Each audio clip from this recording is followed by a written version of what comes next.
Rose Fulbright, potencia global en derecho energético, presenta El Mundo del Petróleo.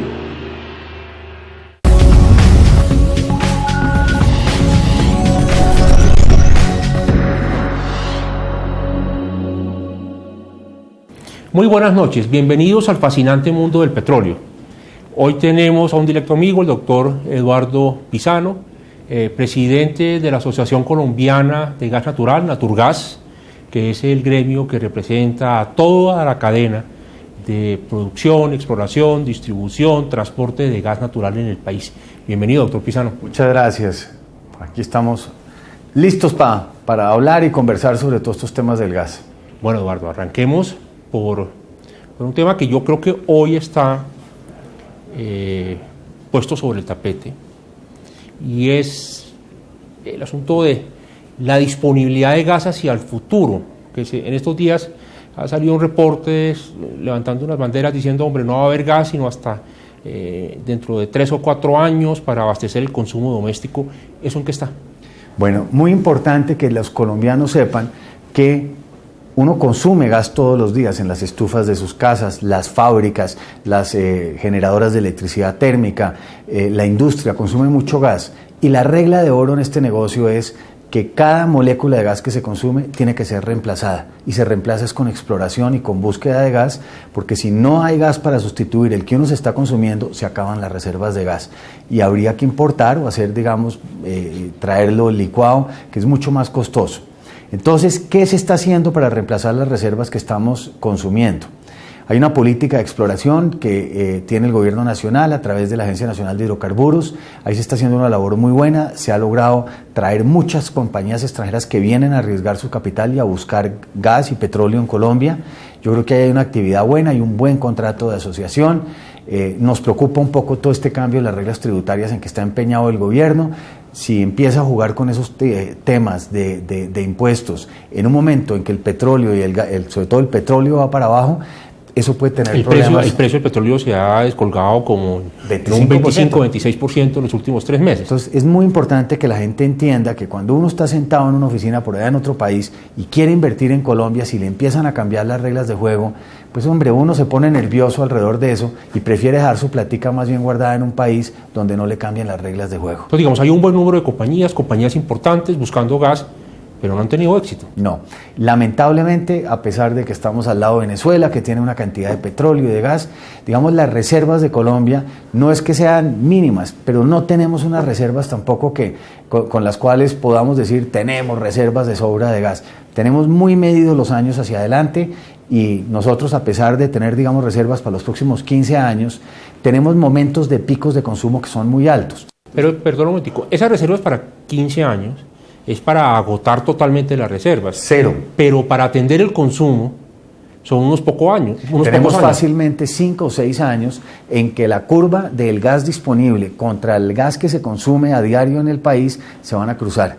Entonces necesitamos hacer un esfuerzo en exploración para lograr vincular mayores producciones de gas, que se encuentren en los campos de gas y que logremos meter eso en los gasoductos para que pueda llegar a todas las ciudades. Ahora, la otra idea es, en todo caso, tener un plan B, que es poder importar gas. Gas licuado. Entonces, ¿cómo se importa gas? Tenemos 2 alternativas para hacerlo. Se puede traer a través de tubo, entonces uno tiene un país vecino donde hay gas. Venezuela, por ejemplo, tiene una cantidad de gas, pero no ha logrado ponerlo a producir. Ha descubierto las grandes reservas, las tienen tasadas, pero el costo de desarrollar esos campos, la posibilidad de hacerlo, se ha demorado mucho. De hecho, nosotros le estamos exportando gas a Venezuela. Hoy le exportamos más o menos entre el 5 y el 6% del total de la producción de gas del país se va para Venezuela.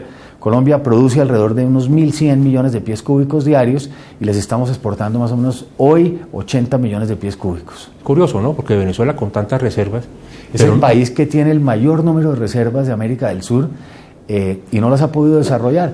Es un problema de un gobierno en el cual los bancos, los financiadores no le tienen confianza a ese tipo de Estado, y eso hace pues que los recursos no lleguen a Venezuela para poder desarrollar esos campos, y obviamente es absurdo, pero el país que tiene mayores reservas de América del Sur es Venezuela, y Colombia tiene necesidad de exportarle gas para poder atender todo el área de Maracaibo, en las casas, en la industria petroquímica, para poder inyectar gas en los campos de petróleo.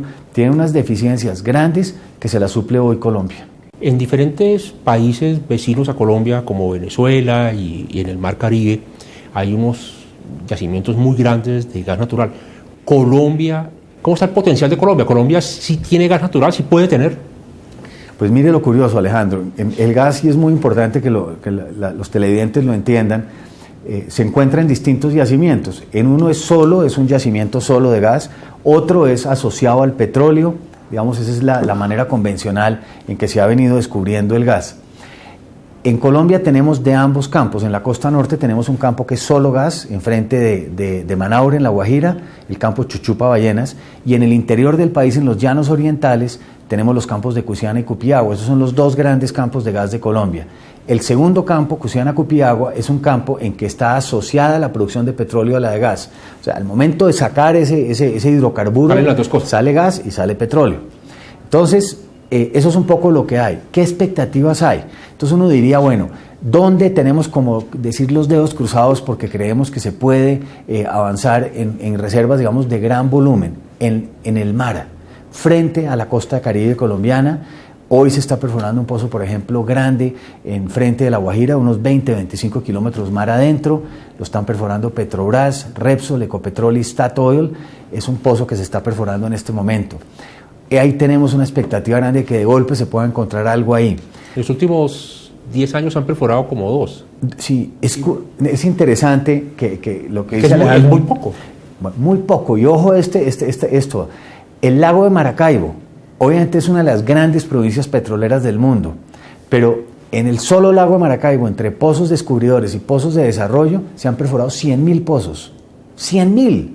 En toda la costa caribe colombiana no pasamos de 40, 50 pozos en toda la historia de 100 años. En 100 años. Entonces, obviamente es mucho lo que hay que hacer todavía. Se ha hecho mucha sísmica, que es poder, digamos, a punta de ondas, tratar de determinar un poco la composición geológica del suelo, del subsuelo. Pero hay que perforar y hay que ir buscando y buscando, invertir, y esos recursos Colombia, si no los puede hacer directamente, lo pueden hacer las compañías extranjeras. Ese es un capital de riesgo, es riesgoso. No todo pozo que se perfora sale exitoso. Hay unos pozos muy metidos entre el mar y obviamente no solamente metidos a través de unas plataformas, sino que hay que entrar muy adentro del subsuelo y eso tiene unos costos altísimos. Yo me acuerdo que hubo un pozo que se perforó al frente de La Guajira hace 3 o 4 años que costó $150 millones. Sí. Un solo pozo. Tardaron como 8 meses. Sí. Y no resultó un descubrimiento comercialmente explotable, lo cual muestra pues que son grandes cantidades de dinero a riesgo. Sí. Y eso es muy importante que los televidentes lo entiendan, porque a veces la gente dice, ¿por qué traen multinacionales a Colombia si nosotros tenemos Ecopetrol? Entonces, Ecopetrol puede manejar negocios como la refinación, el transporte, este tipo de cosas son negocios, digamos, donde el riesgo es mínimo, pero el tema de exploración es un capital de riesgo. No es tanto como comprar un billete de lotería, pero lo que es muy importante que la gente entienda es que se perforan más o menos de cada 4 pozos o 5 pozos que se perforan en Colombia, uno resulta exitoso y la historia general es que son campos muy pequeños los que se acaban descubriendo. O sea, en el país se han descubierto 2 o 3 campos grandes. Lo de Tibú, digamos, a principios del siglo XX, lo del Magdalena Medio, los Ira de Infantas, Caño Limón y eventualmente lo de Cusiana, Cupiagua. Pero digamos, yacimientos de esas dimensiones no se descubren en Colombia todos los días y el riesgo es grande y por eso hay que traer también, vincular otras compañías que entren en el riesgo con Ecopetrol. Si ese pozo de $150 millones que usted menciona lo hubiera hecho Ecopetrol directamente, habría perdido $150 millones. Pero como lo hizo en asociación con otras compañías, únicamente perdió su parte proporcional que tenía en ese negocio. Mientras que Petrobras y las otras compañías perdieron unos recursos pues también grandes, que de no haber estado ahí esa plata la hubiera tenido que asumir Ecopetrol. Listo. Aparte de la exploración en el mar Caribe, sí, que pues está prácticamente desconocido desde el punto de vista geológico, hay un riesgo geológico gigantesco y afortunadamente hay un buen número de compañías buscando. ¿Qué otras opciones para encontrar gas natural hay en Colombia? Bueno, lo segundo es, hay una serie de campos menores que se han venido descubriendo en el área de Sucre, en La Mojana, todas esas áreas, digamos, entre Sucre y Córdoba, ahí hay como una composición geológica que ha permitido descubrir, digamos, una serie de campos que se están en este momento conectando con la línea de transporte grande que hay en la costa Caribe, el gasoducto.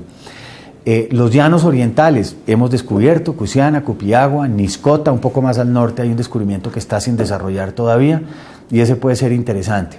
Pero viene ahora una segunda etapa, Alejandro, que es muy interesante y entramos a lo que se denomina no convencionales, que es gas, por ejemplo, que está atrapado en bolsones entre los mantos de carbón. Entonces la idea es, ¿por qué no sacamos ese gas? Y una vez extraído ese gas, sí sacamos el carbón. Sí. Y ese gas nos puede dar unas reservas adicionales de carbón. Y el segundo es el denominado gas de esquisto o el gas shale, gas no convencional, que son unos mantos de unas pizarras muy gruesas que hay debajo de los campos. El Magdalena Medio, por ejemplo, entre Barranca y Aguachica, debajo de los campos petroleros tradicionales que existen en Barranca, más profundo, hay un esquisto, una piedra fuerte que se taladra y ahí hay gas y petróleo atrapado. Entonces hay un proceso de desarrollo que comenzará los próximos 2 o 3 años y la idea es poder producir ahí, y es muy importante producir ahí porque está no solamente encima de la refinería Barranca, o sea con un costo de transporte mínimo, está cerca de Antioquia. Antioquia es un departamento que hoy día paga un gas carísimo porque hay que transportarlo desde La Guajira al Magdalena Medio y ahí subirlo hasta Medellín. Y obviamente el que viene de La Guajira y el que viene de los llanos orientales también hay que cruzar la cordillera oriental. Eso bajaría los costos. Le bajaría los costos brutalmente a Medellín y eso permitiría que la industria, que es un gran consumidor en Antioquia, es una ciudad muy industrial, pudiera tener un insumo como es el gas a un costo mucho más razonable. Paremos un momento ahí. Pues lo que vemos es que hay un gran potencial geológico, pero todavía por confirmar, porque hasta cuando se perforen los pozos exploratorios no sabremos. No hay nada. Pero tengamos esa idea ahí y ahora ya volvemos, vamos a hablar un poco de la demanda y cómo está el comportamiento de los diferentes usos del gas natural en el país. Ya volvemos.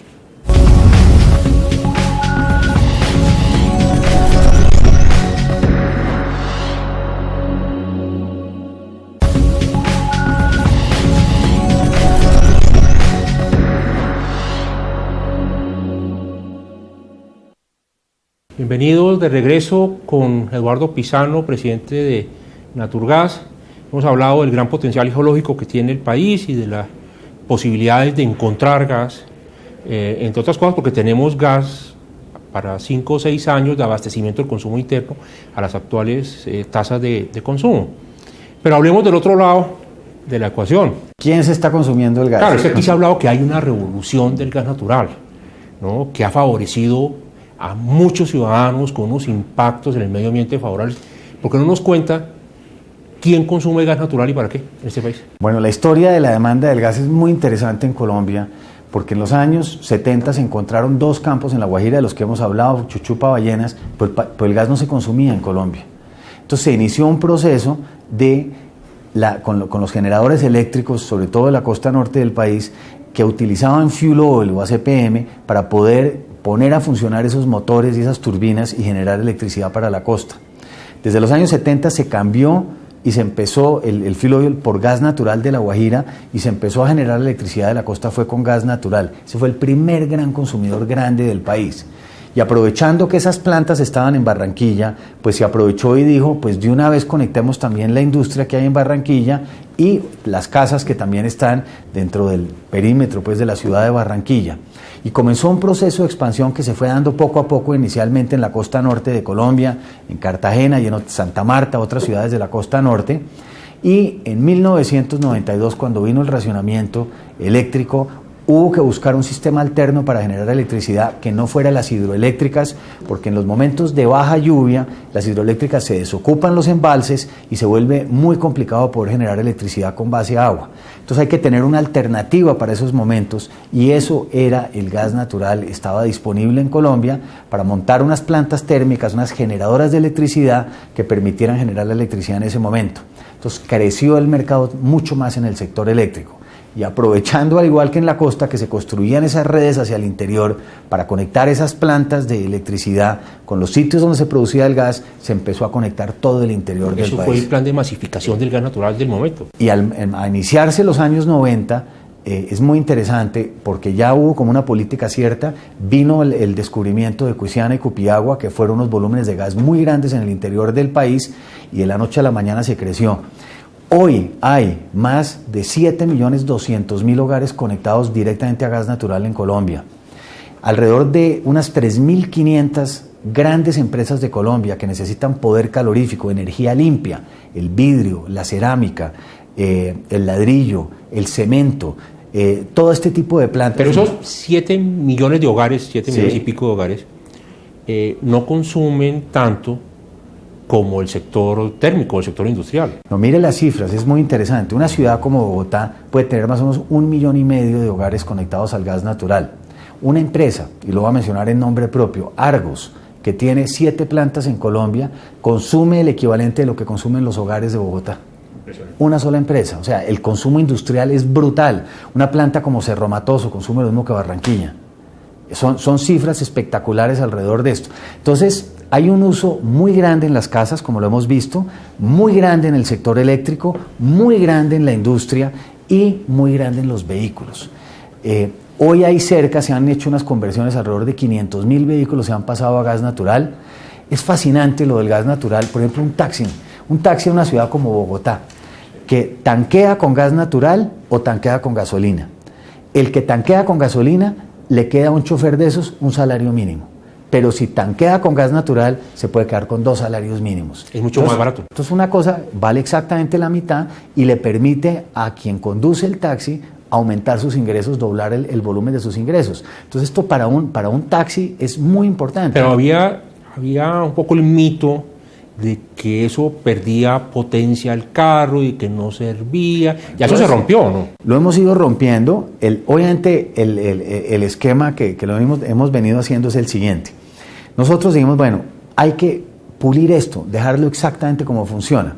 Y lo que sucedía era que nadie adaptaba su carro a gas natural hasta que no se le terminara la garantía del carro, los 100.000 kilómetros. Entonces el carro funcionaba los primeros 100.000 kilómetros con gasolina, todo el motor, la chispa, carbonaba, digamos, los cilindros dentro del carro con base a gasolina. Y a los 100.000 kilómetros iba y le ponía el kit para adaptarlo para gas natural. Pero entonces metía un gas que quemaba distinto y carbonaba distinto. Entonces tuvimos mucho problema en eso. Entonces dijimos, esto tenemos que buscar revolver esto de nuevo. Una salida. Lo que se hizo es, hoy yo puedo comprar alrededor de 7 marcas de vehículos en Bogotá, las más conocidas, las puedo comprar ya con carros 0 kilómetros conectados a gas natural y tengo la garantía de fábrica de todos. Hyundai, Kia, Nissan, Renault, hay una cantidad de marcas que están en el mercado y obviamente la gente lo puede comprar 0 kilómetros. Entonces, eso ha sido muy positivo. Lo segundo fue que se establecieron unos reglamentos técnicos con el gobierno para ponerle orden a los talleres donde se hace eso, que las partes fueran partes que supiéramos que eran las adecuadas, que los talleres tuvieran las maquinarias, que los trabajadores de los talleres estuvieran debidamente capacitados y que una vez terminado el proceso de conversión tendría que haber un proceso de certificación por una certificadora para garantizar que lo que se estaba haciendo estaba perfecto. Entonces, todo ese proceso se ha venido implementando y obviamente eso garantiza que la calidad del producto que sale al final del taller es un carro que no tiene problemas y que funciona perfectamente. Ahora, a nivel mundial, particularmente acá en nuestro continente, en los Estados Unidos, con la revolución de los gases de esquisto, del shale gas, el precio del gas natural se ha venido abajo. Sí. Eso para Colombia pues implica un dilema importante, porque por un lado, por supuesto que es necesario que se lleve el gas natural hasta el último rincón del país por todos los beneficios económicos y ambientales que tiene el gas natural, pero con precios bajos pues va a ser complicado poder llegar y decir vamos a exportar, porque tienen que ser grandes descubrimientos. Sí. ¿Cómo rompe uno ese círculo vicioso? Porque al final de cuentas el explorador, la petrolera dice, bueno, me encuentro un gran descubrimiento de gas natural, sigo abasteciendo el mercado colombiano, pero la producción excedente, que es gigantesca, ¿a dónde la puede llevar? Bueno, ese tema que toca Alejandro es muy interesante porque la caída de los precios del petróleo, siendo un combustible distinto al gas natural, va a tener efecto sobre el gas natural. Y la razón es la siguiente. Los países, digamos, que tradicionalmente producían el petróleo, entre ellos los árabes, sobre todo Arabia Saudita, digamos que es el gran líder de ese grupo de los países petroleros, resolvió que el petróleo a $100 iba a permitir dos cosas. Una, que una serie de países que no fueron productores y que eventualmente podrían producir petróleo o gas a unos precios mucho más baratos, o podían producir el gas, digamos, como en Estados Unidos, pero el problema de Estados Unidos es que producir ese gas le vale mucha plata, mientras que estamos hablando en Arabia Saudita vale $1.50 sacar un barril de petróleo.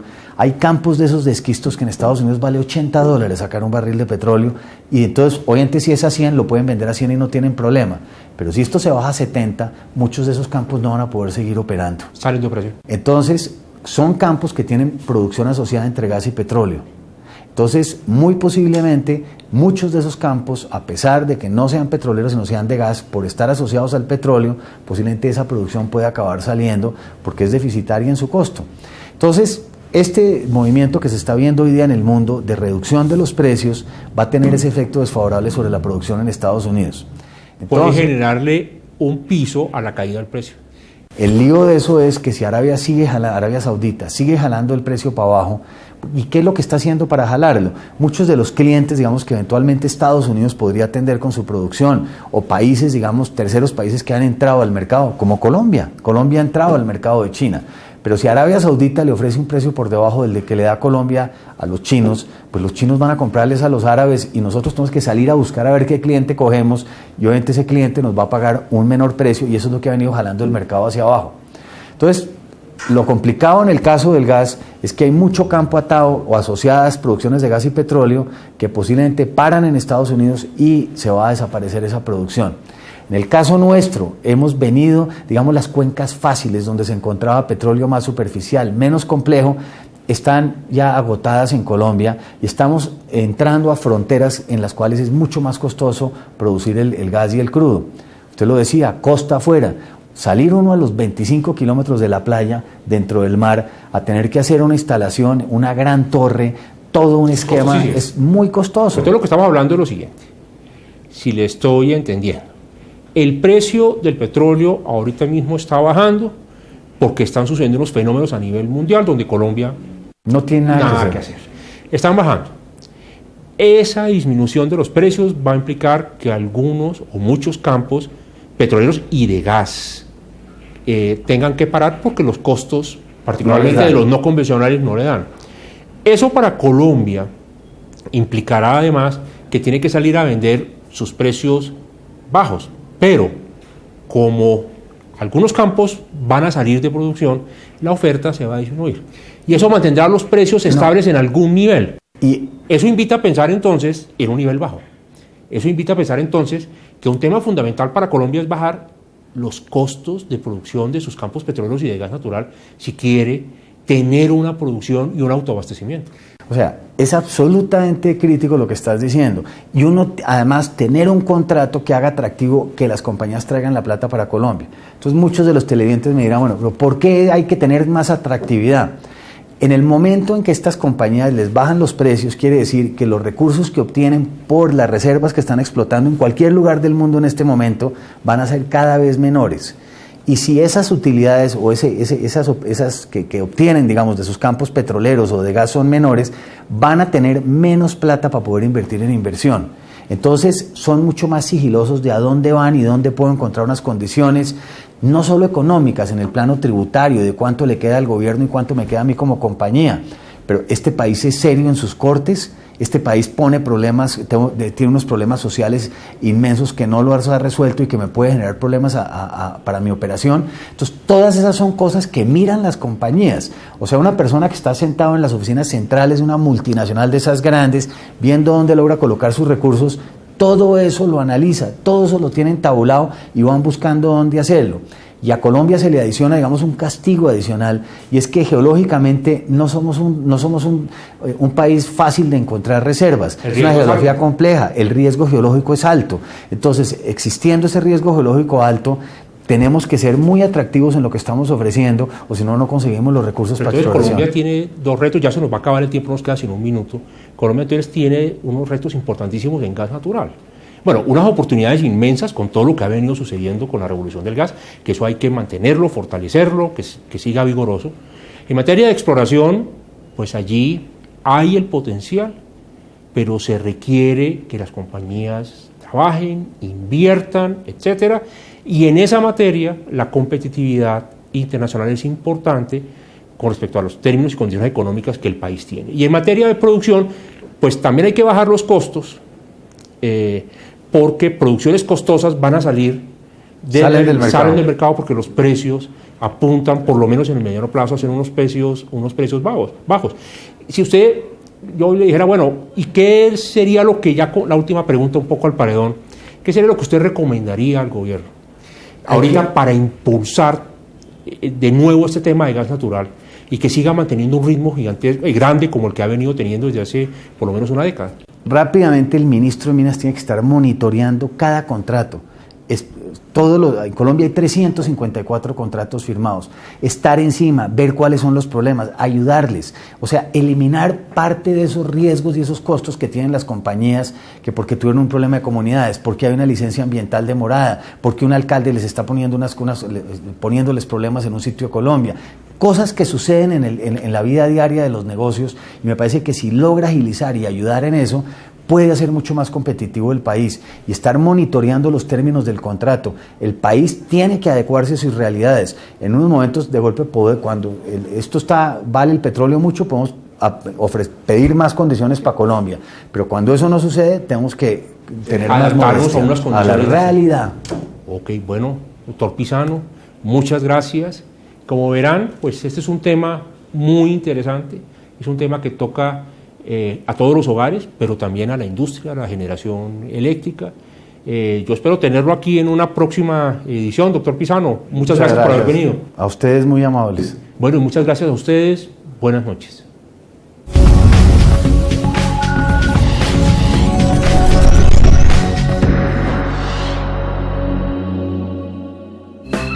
Norton, Rose, Fulbright, potencia global en derecho energético, presentó El Mundo del Petróleo.